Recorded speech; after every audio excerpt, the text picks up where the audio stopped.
I'm a mutaholic. I'm addicted to mutantin.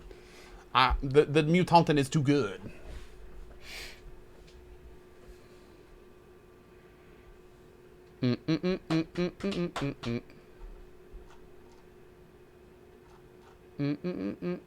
Any word on Pathfinder? I'm definitely gonna return to it. It's just I'm letting it cook a little bit longer. Do you remember the plot of the first two? I sort of remember the plot of the first two. It's been a long time since I played Darksiders. I think I played Darksiders 2 when it came out. Like a long time ago. If that gives you any idea. So, yeah. But seriously, at this point, I'm just kind of excited to see what the hell's in this box. For those that haven't seen this, let me show you this real quick. Let me show you this. Okay.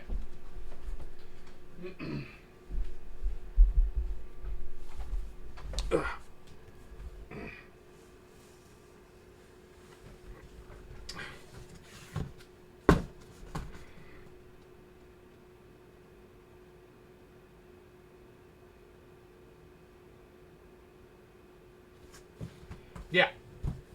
This is the biggest collector's edition I've ever received. I don't know what's in it, and we're going to find out tomorrow morning.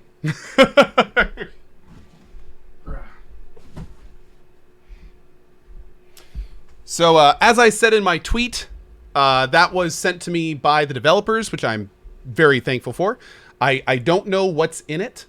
And for the record, even though they sent me that giant thing, I don't have any sponsor stuff with them. They just were like, hey, are you interested in a collector's edition? And I was like, sure, I might try that game. And they sent me this.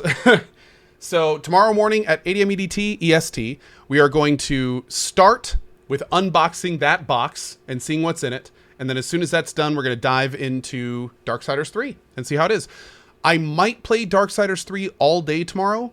I might do Darksiders 3 and Fallout. I have no idea. It all depends on how much I like the game. So we'll see. Boop. We'll go ahead and mark that up to a bug.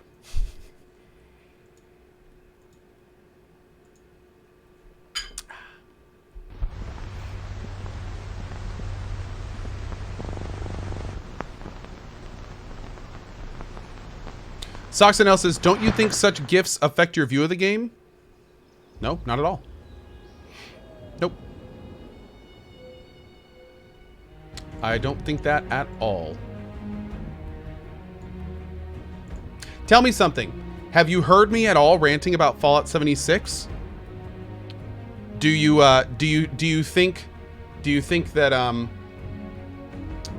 that I've been holding back with Fallout 76?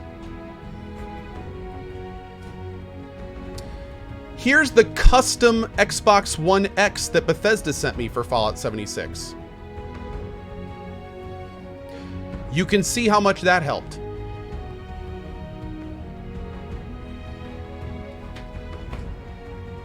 Does that answer your question?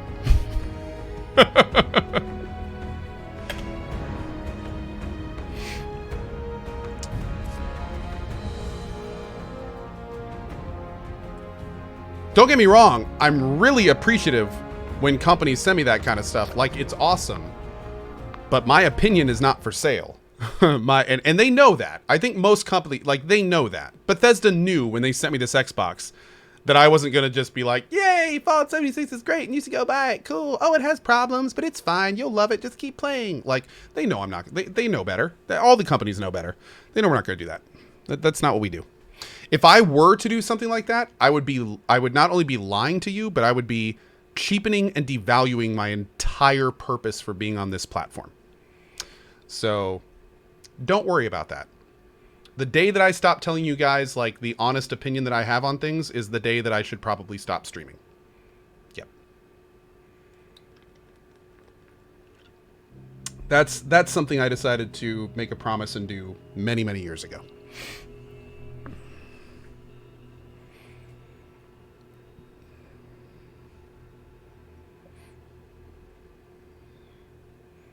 Oh, man. I'm a little bit worried. These load screens are taking a little bit. but they probably do try to influence you. Fortunately or not, thanks for the streams. Love it. Soxanel, a lot of times it's not necessarily to influence you. Like, for instance, when they sent me this box, they were like, hey, we're going to send you this collector's edition. If you want to unbox it on stream, great. If you don't worry about it. We hope that you'll play Darksiders 3, but if you don't, like, that's okay too. That's basically what they told me when they sent me this. So what they did was the company spent however much that is to take a gamble on if I will give them some PR.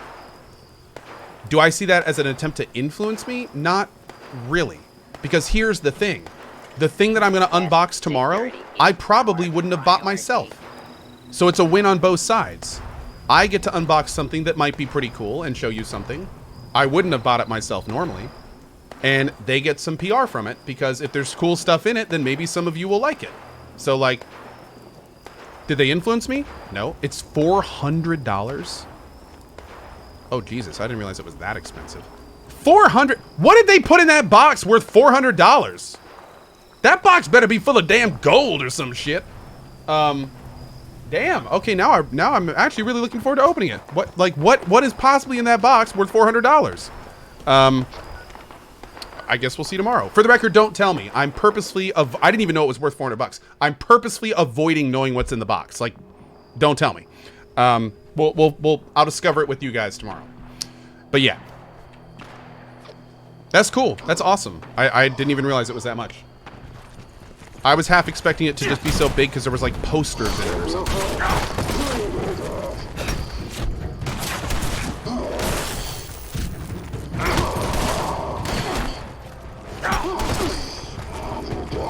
Keep it out of the sun at least? Oh, don't worry about that. I never go in the sun, so anywhere I am, don't worry, there's no sun.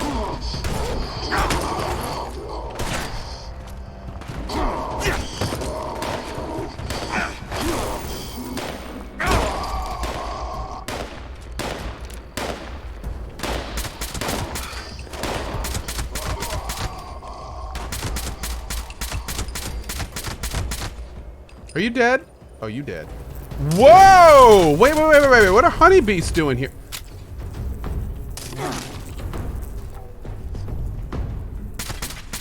What are honeybees doing here?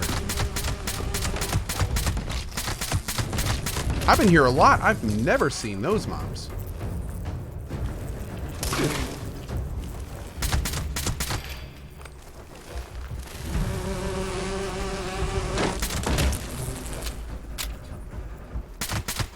They're beasting some honey? Okay, fair point. You've made your point, and I agree with it. Fair point.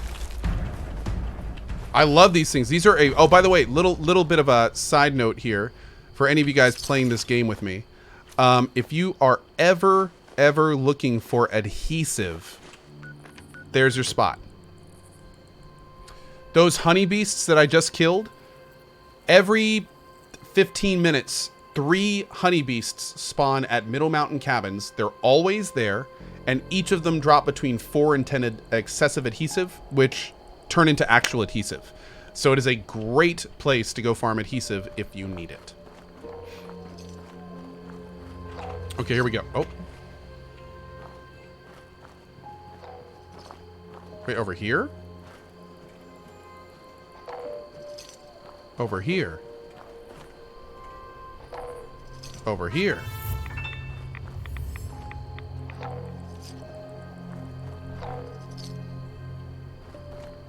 Aha. It's hard to see that stuff sometimes. Okay. Here we go. Oh, shoot. Oh, I wanted the house one. Hold on. I think it's an agility. I want that one. Home defense. I want to eventually be able to build the best turrets. Because I've never seen a person's base with the best turrets. I think that would be awesome to actually get that. Okay, so we're going to go here. We switch servers, so we should be able to get our thing.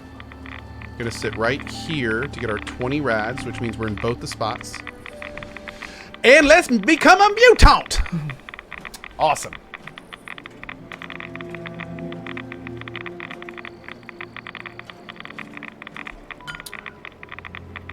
Can you visit the place when you nuke them? Oh, dude, that's part of the fun, man. Hey, you've gained herd mentality. What is that one? Oh, I'm actually okay with that one because I always play this in a group.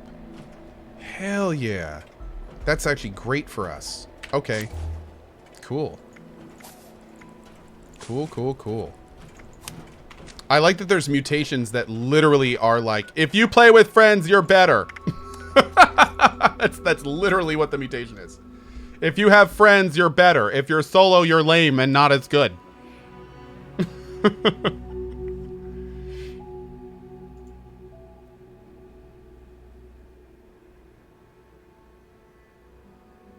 Get out of my channel.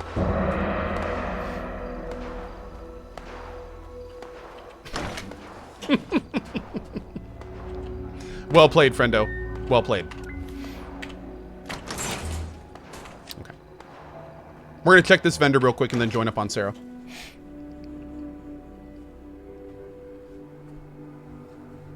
Super mutant. Have I tried the secret door in the mansion here? Not yet.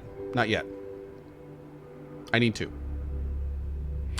I've never played a Fallout game, but I love the open world quest type of games. Do you recommend it for someone who can see past bugs and enjoy the game? Dimok, here's the thing. Okay. I'm going to say this. I haven't yet said this for this entire playthrough, but let me make this abundantly clear. For the love of all that is holy, natural, and good in this world, do not, under any circumstances, ever let your first Fallout experience be Fallout 76. Okay? Seriously. Please go play Fallout 3, New Vegas, and 4, and then maybe Fallout 76. Now, the reason I say that is not necessarily just because Fallout 76 is currently a buggy mess, which it is, but that's not why I'm saying it. The reason that I'm saying that is because Fallout 76 is like an addendum to Fallout lore. It's like an index. It's like once you've experienced what Fallout is, and you understand the world, and you get the references, and you know what Vault Tech is, and you know what all these things are, then you can explore this world and really get a lot out of it. So what I would say is start with Fallout 3, play that in the DLC, Fallout New Vegas, play that in the DLC, even Fallout 4 and then the DLC, and then Fallout 76. Now the only reason I would say maybe to try 76 earlier is if you're playing with buddies that maybe kind of get it as well. But here's the thing. There are so many times in this game that I have been like, oh my God, that's awesome. And the only reason I said that was because I got the reference to earlier Fallout games. Or I understood, like, oh, this is before the bombs. This is when the war happened in October 23rd. So that means that this right here is based on this, this, and this. And if you don't know all that stuff, it doesn't have half the impact. So, again, like 3, New Vegas, 4, then 76, and I think that would be the best. Now, of course, if you want to just play 76 and get started, you know, you do you, bud. Like whatever. But I fundamentally feel you get more out of this game if you understand the Fallout universe. Big Swole Daddy says, "Why do so many people hate on Fallout 4? Because it was different. Because it was different, and it arguably made some sacrifices that people didn't like." And that's understandable. Like, for instance, Fallout 4 suffered from simplification, which a lot of people didn't like. Fallout 4 suffers from, like... There's a lot of things that Fallout 4 did well, and it's a fun game. I actually liked it. I 100%ed it. It was good. But there are also some things in Fallout 4 that it did that kind of... I don't want to say took the franchise backwards, but I want to say instead of pushing it forwards, it kind of made it more horizontal. So, for instance, like, Fallout 4 had arguably one of the weakest main storylines of recent Fallout games. The writing wasn't great. And what's unfortunate about that is that Fallout is kind of known for decently good writing. So it was kind of like this. Now, the world design was great in Fallout 4. The weapon customization and switch outs, incredible. Even the building was cool, but unfortunately they never really did anything with the building mechanic, which was really unfortunate. And that's honestly one of the biggest pet peeves I had with Fallout 4, is they put in this really cool system to build up settlements, but then they literally gave you no reason to do it. And that, to this day, still bothers me. In fact, I thought 76 was going to try to, like, address some of that, but it doesn't really. So, anyway, I don't even know what I'm ranting about right now. Let's get back with Sero. And actually, I'm not really ranting, but you know what I mean. Oh no, Sero, did you log? Uh-oh. Did you log, Sero?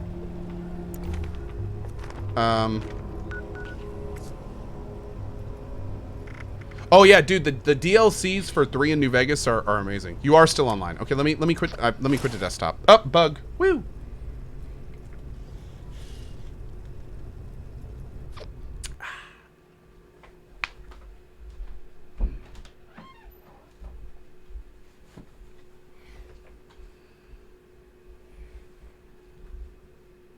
Oh, no. I have -2 special for now, but I could just log it back in and do that kind of stuff. Hi.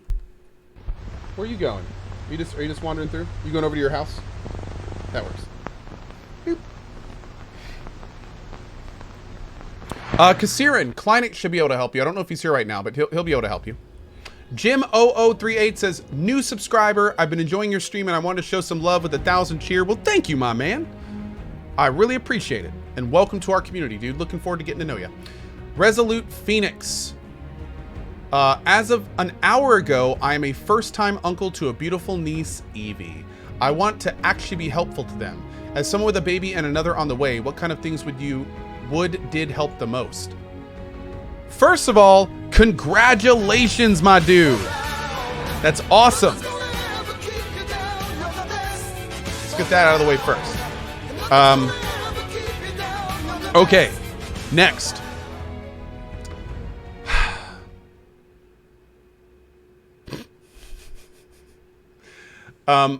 What are some tips on things you could do to help them with a new kid? Well, here's the thing. It could go a lot of different directions. Also, Qua.com, thanks for those cheers, buddy.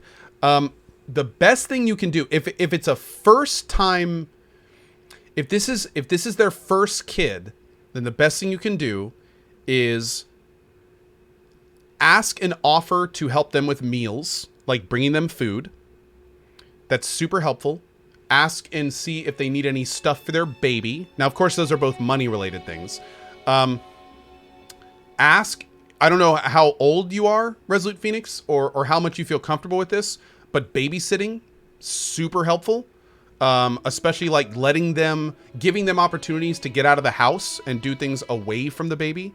That's really helpful as well. Resolute Phoenix says I'm 28. Okay, so like you could absolutely potentially help watch the kid while they do things. Help them sleep. Let and help them sleep. Basically, the short answer is everyone raises kids differently. What I would recommend doing is asking them, if you could tell me to do anything, what would you want me to help with? And then use that to kind of tease out the best way you could help them. Yeah. I'd say that's probably the best way to do it. And good luck. Okay, so do we have our perk thing on? We do, so we can go ahead and just use Radaway. Boop. Uh-oh. Oh, there it goes. Was that a bone? Bug. Man, that beer went quick. Let's see. Let's find where Sero is. Is he still over here doing his thing? No. Let's swing by our base real quick, which is somehow still up. Nice. Would you recommend playing Fallout 1 and 2 before 3 and V, or are they not connected lore-wise? Trouser Cough, okay. Here's the thing. Fallout 1 and 2, the worlds and lore are directly related to every Fallout after it. There are things in Fallout 3 that you will learn in Fallout 1 and 2 that are directly referenced. Yes.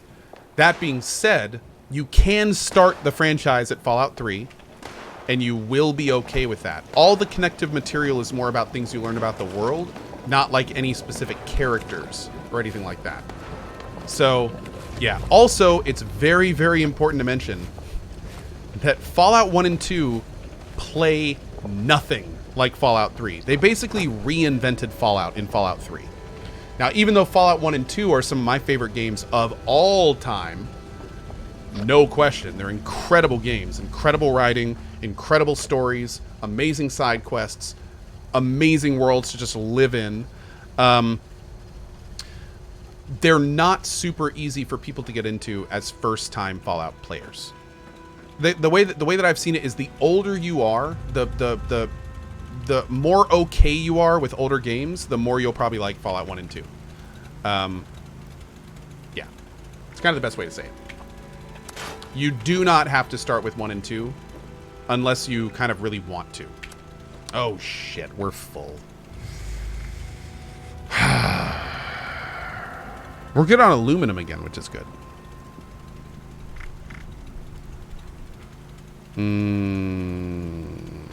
We have 202 springs. Good God.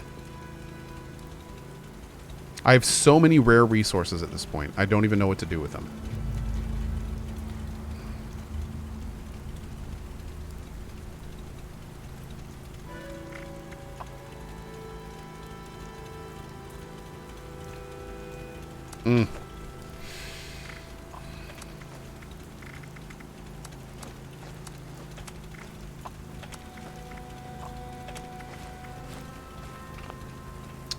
My lord, y'all. My lord. Is my carry weight really 315? Damn, dude. Oh, wait. No, don't drop that. Although, I think I'm going to break down the... Yeah, I'm going to break down the alien blaster. I can just loot it again, right? Boop. I'm surprised I didn't learn anything. I'll break you down. I'm still learning things off hunting rifles?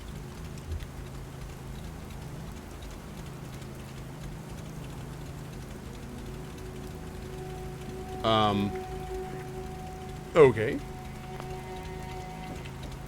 Well, no. Oh, that was a combat rifle. Oh, that makes more sense. Thank you. That makes more sense. Okay, so we're going to get up to... Oh, Simone's up here. Perfect. Let's get up to Simone. And then we'll head north into the Mothman Museum. Oh, look, a bug. I better drink again.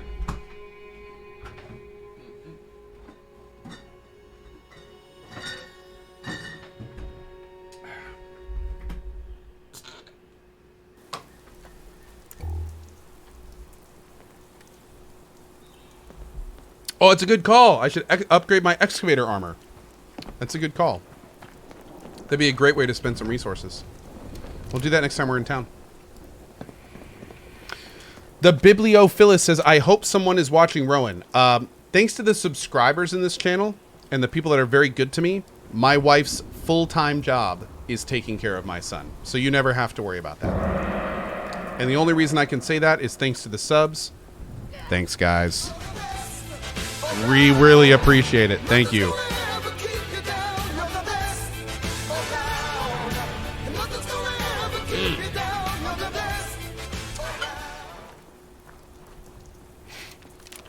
Trust me, we both really, really appreciate it.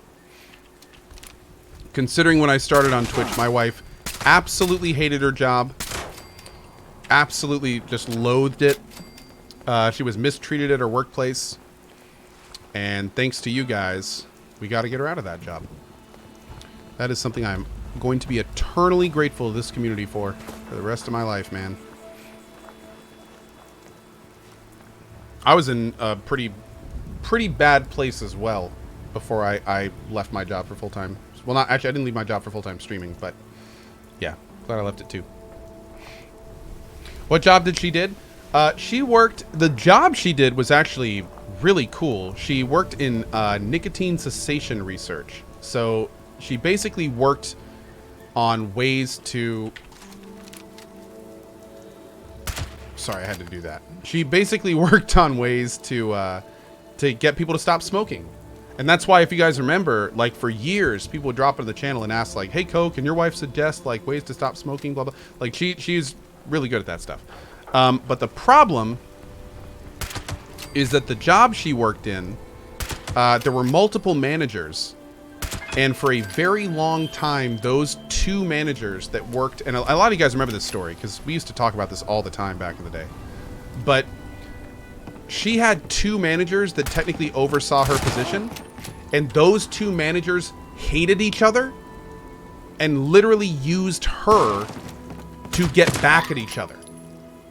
So, like, one manager would tell my wife to do something, and then the other manager would come up and start yelling at her, asking her why she's doing it. And then the other manager would come up and yell at her later in the day for not having it be done. And then as she goes to do it, the other manager would then come up and yell at her for doing it again. It was just, it was a really shitty situation. And she would come home some days in tears. And that killed me. In fact, I vividly remember, and many of the old timers do, there was a day that like she was sent home early because of some other stuff that had happened. And I had to log off the stream early because you can watch her like come in and you can hear her in her voice like, "Hey, is there any chance you can you get off for a little bit?" And like I was like, "Hey guys, gotta go, sorry." And like that whole day was basically like dealing with stuff that was from her work. It was terrible. And yeah, thanks to you guys, after the streaming thing took off, we were able to get her out of that job. So it was pretty amazing. Yeah, it was pretty amazing. It was pretty amazing. And for the record, I know that thousands of people watching right now are probably in similar positions. And the only thing I can tell you is just keep going, dude. Like, it gets better. Keep going. I was in a pretty bad position before I quit too.